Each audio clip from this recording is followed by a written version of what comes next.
What's up guys, you're watching Sid Gamings and today we are going to talk about the Sony 4, how to make a family manager on your Sony 4.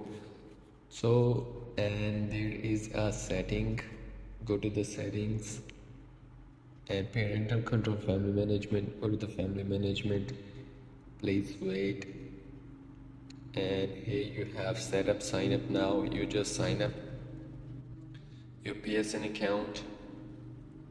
And here you have your family PSN account already here. Which one you want to add? Which one you want to add in the family manager? A 4, 1, 2, 3. How much you want? You just add it. How many you want? You just add it, and look at that. You just select it and deselect it.